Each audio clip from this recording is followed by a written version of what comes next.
नमस्कार, बहुत स्वागत है आपका। आपके साथ मैं हूं ज्योत्सना पाटनी और अब वक्त हो गया है सबसे बड़े चुनावी शो अब की बार किसकी सरकार का, जिसमें हम आपको दिखाते हैं चुनावी राज्यों से जुड़ी सियासी खबरें। आज की लेटेस्ट चुनावी खबरें हम आपको दिखाएंगे, लेकिन उससे पहले आइए देखते हैं इस वक्त की 3 बड़ी हेडलाइंस। तो कौन सी वो 3 बड़ी हेडलाइंस हैं, आइए सबसे पहले उन हेडलाइंस के बारे में विस्तार से बात करते हैं। पहली बड़ी खबर और पहली हेडलाइंस किसानों के आंदोलन से जुड़ी हुई, क्योंकि किसान आंदोलन खत्म हो गया है। राजधानी दिल्ली के जो बॉर्डर्स हैं वो पूरी तरह से खाली हो रहे हैं, क्योंकि 11 तारीख का दिन दिया गया था। गाजीपुर बॉर्डर पर 1 साल से जमे राकेश टिकैत, उनके समर्थक किसान आज सब गाजीपुर बॉर्डर को खाली कर जा रहे हैं। अब उनके आगे का प्लान क्या होगा, आगे की रणनीति क्या होगी, उसके बारे में भी आपको विस्तार से बताएंगे। लेकिन उससे पहले दूसरी बड़ी खबर और आज की दूसरी हेडलाइंस आपको बता दें। उत्तर प्रदेश के बलरामपुर में आज सरयू नहर नेशनल प्रोजेक्ट का शुभारंभ होने जा रहा है। प्रधानमंत्री नरेंद्र मोदी अब से कुछ ही देर में इस नहर का उद्घाटन करेंगे, लेकिन उद्घाटन कार्यक्रम से पहले इस पर बड़ा सियासी ड्रामा भी शुरू हो गया है।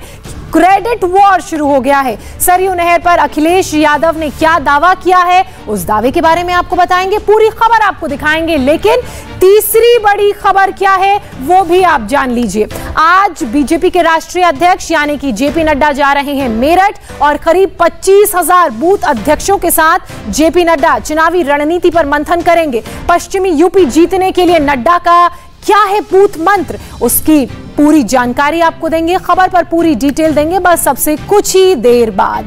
तो इलेक्शन शो में आज की पहली और सबसे बड़ी खबर की बात करते हैं। पिछले 1 साल से जिस दिन का इंतजार पूरा देश कर रहा था, देशवासी कर रहे थे, वो दिन आज आ गया है। दिल्ली बॉर्डर पर धरने पर बैठे किसान अब अपने घरों को वापस लौट रहे हैं। पंजाब हरियाणा से लेकर पश्चिमी उत्तर प्रदेश तक किसानों का आंदोलन खत्म हो गया है और तंबू उखड़ने लगे हैं। लगातार तस्वीरें सुबह से हम आपको दिखा रहे हैं। ट्रैक्टर ट्रॉलियों पर सारा सामान लोड किया जा रहा है, जो तंबू खाड़े गए हैं वो लोड किया जा रहा है। 4-5 दिन बाद दिल्ली का बॉर्डर पूरी तरह से खाली हो जाएगा। घर वापसी के साथ साथ किसान जश्न मनाने में भी जुटे हुए हैं। 1 साल तक चले किसान आंदोलन में सबसे बड़ा चेहरा अगर कोई रहा तो वो था राकेश टिकैत का। राकेश टिकैत की बात की जाए तो लगातार वो सरकार के फैसले का विरोध करते नजर आए। आंदोलन सरकार के खिलाफ था, ये टिकैत ने अपनी बातों में कहा। किसी पार्टी से हमारा कोई मतलब नहीं है, ये भी राकेश टिकैत ने अपने बयान में कहा, क्योंकि लगातार उनको पार्टियों से जोड़कर भी देखा जा रहा था। गन्ने का रेट उत्तर प्रदेश सरकार बढ़ाए, ये राकेश टिकैत ने अपने बयान में कहा है। इसके अलावा बीजेपी का विरोध करना हमारा मकसद नहीं था। तो तमाम तरह के आरोप राकेश टिकैत पर लग रहे थे। इंडिया टीवी से बातचीत में राकेश टिकैत ने कहा कि चुनाव में बीजेपी के विरोध या समर्थन पर कोई फैसला भी नहीं लिया है। आंदोलन सरकार के खिलाफ था, किसी पार्टी से उनका कोई लेना देना नहीं है। टिकैत ने योगी सरकार को नसीहत देते हुए ये कहा कि किसानों के जो हित में है वो फैसले लिए जाएं, गन्ने का रेट बढ़ाया जाए और एमएसपी पर खरीदारी करें। देश में जो ऐतिहासिक किसान आंदोलन चला, वो किसान आंदोलन अब खत्म हो चुका है और इस आंदोलन में जो एक चेहरा जो सामने निकल कर आया, सूरज की तरह मैं कह सकता हूँ, और जिसको सबने पहचाना, वो किसी पहचान का मोहताज नहीं है। और वो चेहरा किसका है? वो चेहरा है राकेश टिकैत साहब का। राकेश टिकैत जी, आंदोलन अब खत्म हो गया, समाप्त भी हुआ, आंदोलन स्थगित हुआ। कब तक चलेगा फिर आंदोलन? या कोई चीज़ खत्म थोड़ा होती है कभी, ये तो चलती रहती है, समय समय पर चलती रहती है। हम नहीं करें कोई और करेगा, कोई और नहीं कोई और करेगा। लेकिन आपने जो आंदोलन शुरू किया था, जो मांगे रखी थी, वो तो मान ली गई खत्म। अभी देखेंगे उसमें, ये तो बहुत सी समस्या होती है, वो टाइम पे आती रहती हैं, खत्म होती रहती है। फिलहाल की बात करते हैं।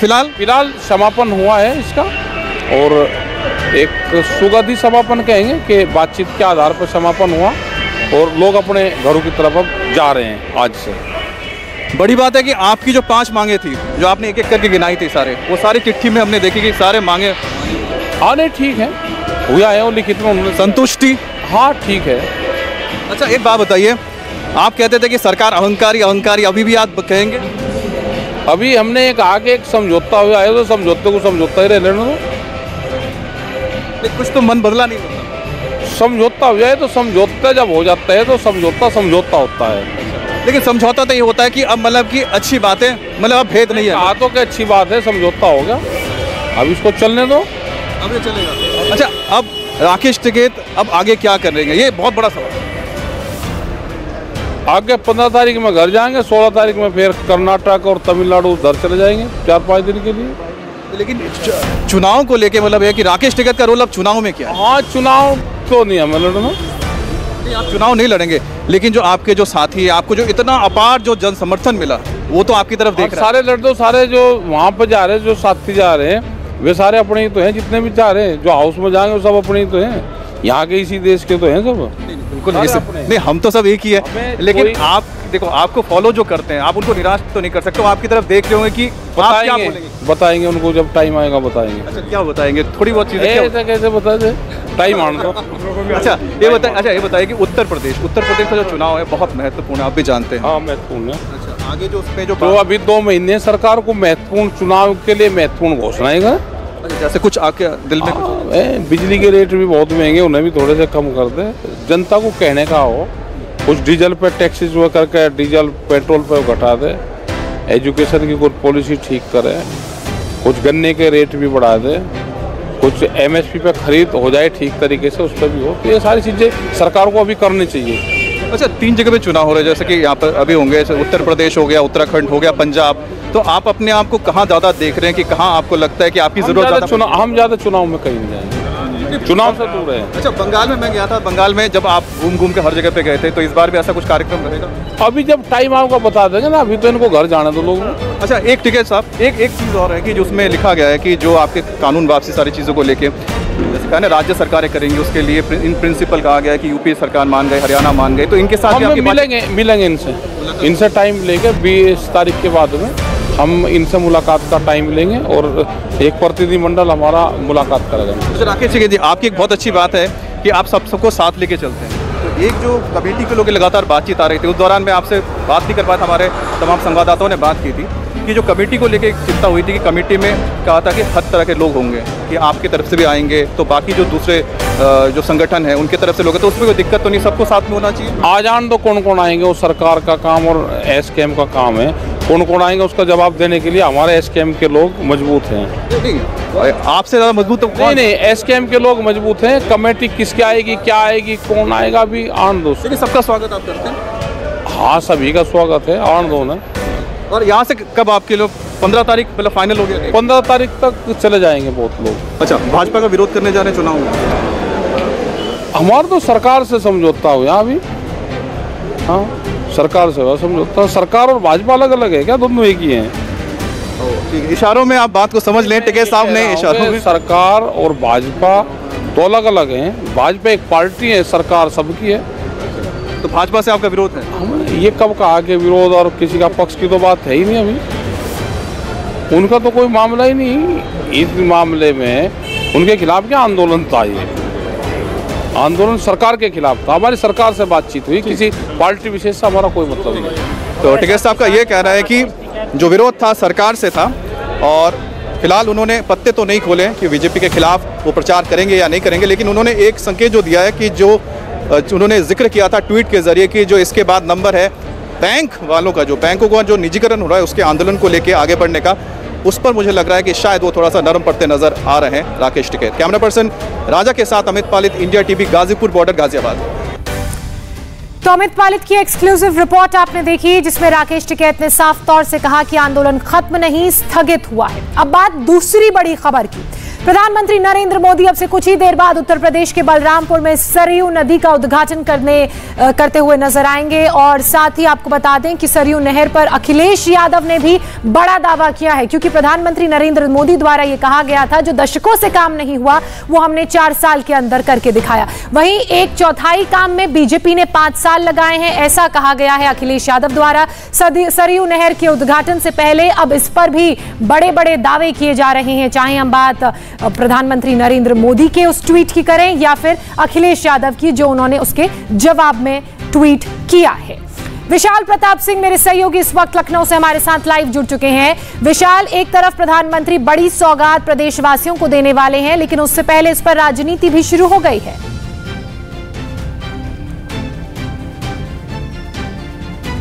बिल्कुल ज्योत्सना, अगर देखा जाए तो ये कोई पहला मौका नहीं है जब इस तरीके की राजनीति देखने को मिली है। इससे पहले भी जब पूर्वांचल एक्सप्रेसवे का उद्घाटन किया था प्रधानमंत्री नरेंद्र मोदी ने, तो निश्चित तौर पर समाजवादी पार्टी की तरफ से यही आरोप लगाया गया था कि इसका जो भूमि का अधिग्रहण है वो तो समाजवादी पार्टी के टेन्योर में किया गया था, यानी कि ये जो पूरी परियोजना है ये समाजवादी पार्टी की परियोजना है। गोरखपुर में जब प्रधानमंत्री ने एम्स का उद्घाटन किया, उसको लेकर के भी समाजवादी पार्टी की तरफ से कहा गया कि निःशुल्क जमीन दी गई थी एम्स को लेकर के, तो ये भी परियोजना जो है वो समाजवादी पार्टी के टाइम में ही फली फूली थी। और आज चूंकि शारदा नहर परियोजना का उद्घाटन करने जा रहे हैं प्रधानमंत्री नरेंद्र मोदी, अब से लगभग 1 घंटे बाद वो बलरामपुर पहुंच जाएंगे, परियोजना का उद्घाटन करेंगे, जिससे पूर्वांचल के लगभग 9 ऐसे जिले हैं जिसमें न सिर्फ सिंचाई के लिहाज से उनको काफी ज्यादा सहूलियत मिलेगी, बल्कि बाढ़ के वजह से जो परेशानियां आती थी, ऐसा लगता है कि उसका एक निश्चित और बड़ा समाधान होने की तरफ उत्तर प्रदेश आगे बढ़ रहा है। इस परियोजना को लेकर के भी समाजवादी पार्टी की तरफ से ट्वीट किया गया है उनके मुखिया की तरफ से, और ये कहा गया है कि 3/4 यानी कि जो 75% काम था वो समाजवादी पार्टी के टेन्योर में पूरा हो गया था। लेकिन भारतीय जनता पार्टी की तरफ से बताया गया है, बाकायदा प्रेस रिलीज जारी की गई है, ऑफिशियल बयान दर्ज कराया गया है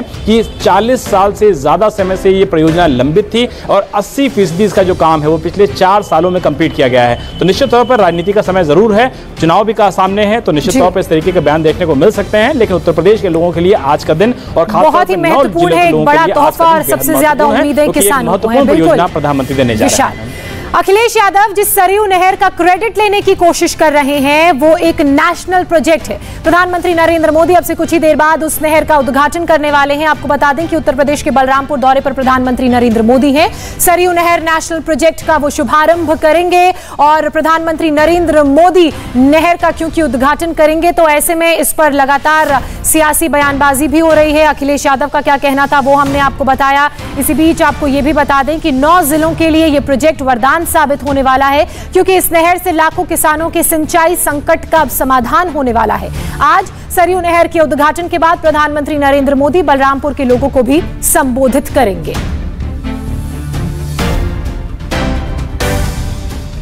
इस नेशनल प्रोजेक्ट की खासियत क्या है, इसकी एक एक डिटेल आइए आपको समझाते हैं।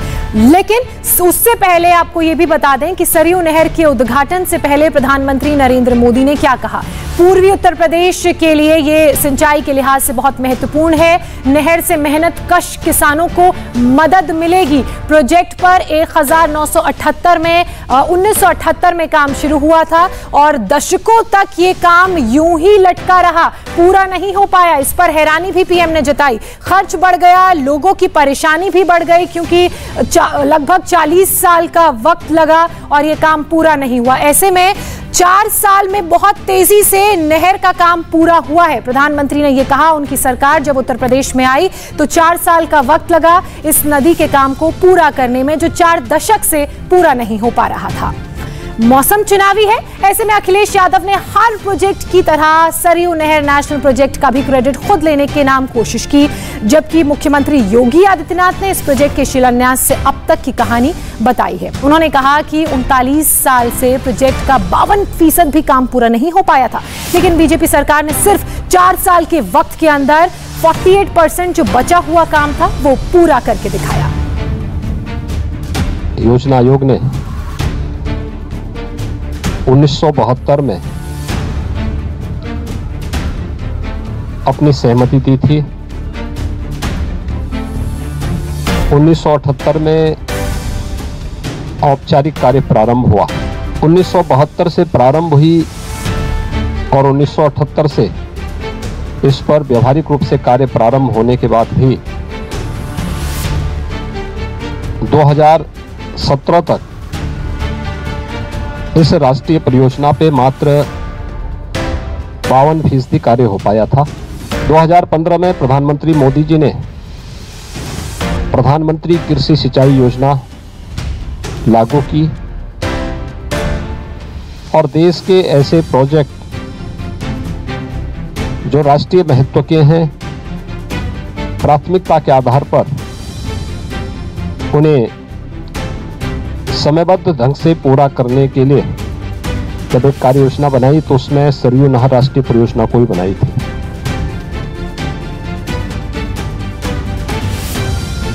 इस पिछले 4.5 साल के दौरान हम लोगों ने इस पूरे कार्य को समयबद्ध ढंग से पूरा करते हुए 48% शेष कार्य को पूरा किया है, जिसमें भूमि अधिग्रहण के से लेकर के बैराज बनाने, नहर को बनाने की पूरी कार्य योजना को पूरा किया गया है। प्रधानमंत्री मोदी जी ने 2014 में जो बात कही थी कि 2022 तक अन्नदाता किसानों की आमदनी को दोगुना करना है,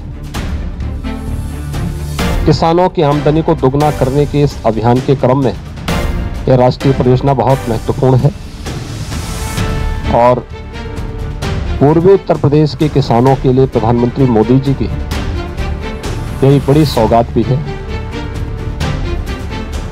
लगभग 10,000 करोड़ रुपए का ये बड़ा प्रोजेक्ट आज बन करके पूरा हो चुका है और प्रधानमंत्री मोदी जी स्वयं इसका लोकार्पण करने के लिए यहाँ पर पधार रहे हैं। सीएम योगी को आपने सुना। अब सरयू नहर की बड़ी बातें आपको बताते हैं। दरअसल इसका शिलान्यास 1978 में हुआ था, लेकिन शुभारंभ की बात करें तो शुभारंभ 2021 में होगा। और इस प्रोजेक्ट की तब जब 1978 में इसका शिलान्यास हुआ था 79 करोड़ रुपीस इसकी कीमत थी, लेकिन इतना वक्त लग गया और ऐसे में कीमत बढ़कर हो गई 9800 करोड़ रुपए। ये काम 4 दशक से अधूरा पड़ा हुआ था, तब भी ये पूरा नहीं हो पाया और जब बीजेपी की सरकार उत्तर प्रदेश में आई तो 4 साल में ये प्रोजेक्ट पूरी तरह से बनकर तैयार है, जिसका आज प्रधानमंत्री नरेंद्र मोदी उद्घाटन करेंगे। लेकिन बीते 4 साल में मोदी सरकार ने इस प्रोजेक्ट को किस तरह से तैयार किया है, इसके लिए 4600 करोड़ रुपए आवंटित किए। इस नहर की लंबाई की अगर बात की जाए तो इस नहर की लंबाई बताई जा रही है 6623 किलोमीटर और इसके दायरे में 6200 गांव आते हैं। यानी कि ये प्रोजेक्ट जब पूरी तरह से जनता को समर्पित किया जाएगा तो बहुत से किसानों को इसका फायदा मिलेगा। इसकी मदद से 14 लाख हेक्टेयर खेतों की सिंचाई का काम आसान हो जाएगा और 29 लाख किसानों को सीधे सीधे इस प्रोजेक्ट से फायदा मिलेगा। सरयू नहर से पूर्वी उत्तर प्रदेश के 9 जिले जुड़े हुए हैं और इन जिलों के किसानों को फायदा मिलेगा। अगर उन जिलों की बात करें तो बहराइच, श्रावस्ती, बलरामपुर, गोंडा, सिद्धार्थनगर ये वो जिले बताए जा रहे हैं। बस्ती, संत कबीर नगर, जिनसे किसानों को फायदा मिलेगा। महाराजगंज भी इनमें शामिल है। करीब 29 लाख किसान इस प्रोजेक्ट से फायदा उठा पाएंगे और उनके लिए सिंचाई करने का काम आसान हो जाएगा। बलरामपुर की बात करें तो पूर्व प्रधानमंत्री अटल बिहारी वाजपेयी की कर्म भूमि ये रही है और सरयू नहर नेशनल प्रोजेक्ट से उनका नदियों को जोड़ने का सपना भी आज पूरा होने जा रहा है, साकार होने जा रहा है। इस नहर के लिए घाघरा, सरयू, राप्ती, बाणगंगा और रोहिणी ये वो 5 नदियां हैं जिनका कनेक्शन होगा और इनसे आम कृषि किसानों को भी फायदा मिलेगा। जो भी परेशानियां होती थी उन सभी परेशानियों पर अंकुश लगेगा।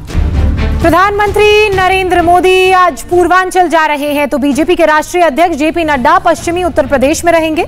जेपी नड्डा मेरठ में बूथ अध्यक्ष से संवाद करेंगे। मिशन 2022 के लिए उन बूथ के अध्यक्षों को मंत्र देते हुए वो नजर आएंगे। तो बूथ अध्यक्षों से जेपी नड्डा का आज संवाद है और ये संवाद इसलिए भी खास माना जा रहा है क्योंकि पश्चिमी उत्तर प्रदेश के मंत्री और नेता इसमें मौजूद रहेंगे और साथ ही उन्हें वो जीत का मंत्र देंगे। अगर मेरठ दौरे की बात करें तो मेरठ दौरे की खासियत के बारे में हमने आपको बताया। इंडिया टीवी हर वक्त हर जगह डाउनलोड करने के लिए सर्च करें India TV news Google play store या ऐप स्टोर पर।